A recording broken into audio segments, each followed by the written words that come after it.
My name is Burke Hedges, author of the best-selling book, The Parable of the Pipeline. I open my book with a story about Pablo and Bruno, who take two very different paths in their quest for financial independence.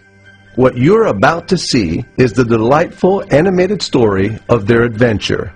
So, sit back, relax, and enjoy the life-changing lessons in The Parable of the Pipeline.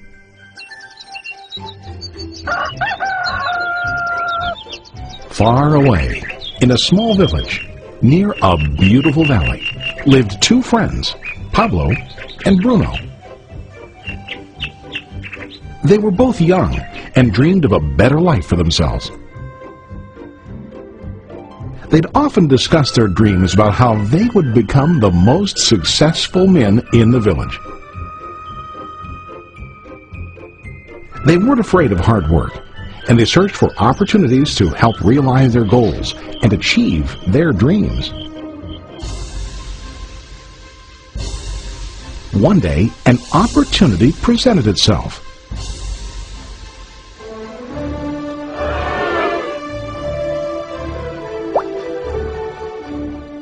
The mayor of the village decided to hire two people to bring water from a spring up on the mountain, across the valley, back down to the village.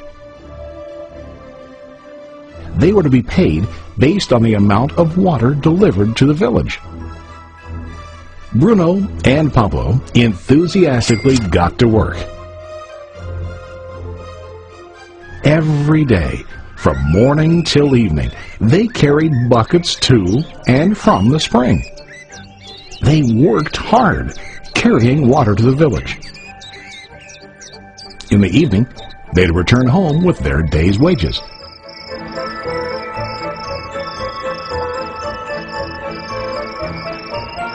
Bruno was satisfied with his work and the money he earned. He was sure that with this work he could achieve his dreams. Bruno thought that to increase his wages he could use bigger buckets to bring more water each trip. He believed with a larger income he would soon be able to buy a cow and the house that he dreamed about.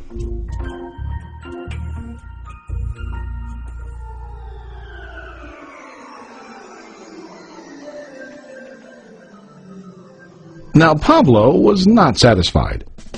At the end of the day, his back and hands ached, and he was exhausted. He was looking for an easier way to earn more. One day an idea occurred to Pablo. He imagined building a pipeline to deliver the water from the mountain spring to the village. With this pipeline, he could get more water to the village without carrying buckets back and forth from the spring to the village. Soon, he got very excited about his idea and began to plan. Pablo, of course, shared his idea with his friend Bruno and asked him to join with him to work on and help build the pipeline. Bruno thought the idea was crazy. All Bruno could think about was what his money could buy today and how to get it quicker. He felt that building a pipeline would slow him down and delay him in achieving his goals. Instead, Bruno got bigger buckets and went more often back and forth, fetching water. He was sure that with this method, he could make more money. Pablo decided to build the pipeline on his own. He understood that it would not be easy to build, and it would take time to complete the pipeline. Pablo knew that it could take several years to finish, but he set his mind on his goal. Every day he worked and carried water like before. But on weekends and during his spare time, he worked hard to dig in the rocky soil and build his pipeline. In the first month, there was little to show for his work.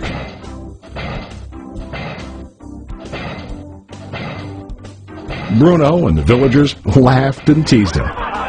They called him Pablo the Pipeline Man. During this time, Bruno's income doubled. He already bought a cow and a bigger house. His lifestyle changed. He now spent time after work in the bar, enjoying his hard-earned wages from delivering water.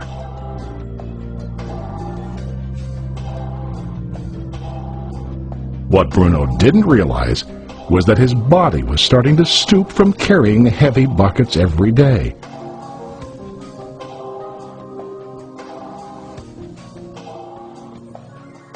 His face looked worn and his body tired.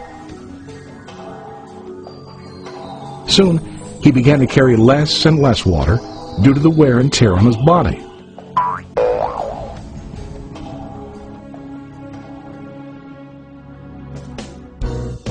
Month after month, Pablo worked. Soon a year passed, and then a second year. Finally, Pablo finished his pipeline. He now used his pipeline to deliver water to the village instead of carrying buckets. Pablo was now earning more money than ever before. The water continued flowing to the village, while Pablo wasn't working. While he slept and ate, the water flowed. Pablo was happy and proud of his insight, persistence, and hard work. Now his income flowed as long as the water flowed through his pipeline.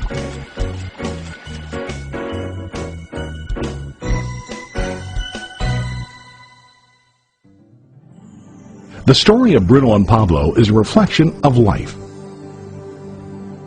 Their jobs symbolize what most people do to earn money. Bruno gets his money using buckets. He goes back and forth, carrying his buckets from the spring to the village in exchange for money. To increase his income, he either has to go more frequently to the spring or to use larger buckets. It's common in real life to increase our income by working harder. For example, working overtime or getting a second job. We also increase the size of our buckets by accepting a higher paying position, which often includes spending more time on the job. Most of us exchange time for money like Bruno. We know that every person has only 24 hours in the day and that it's not possible to use all our time to work. The most difficult time comes when we can no longer exchange time for money due to age, health, or other reasons. Then, our income stops. Now let's review what Pablo did.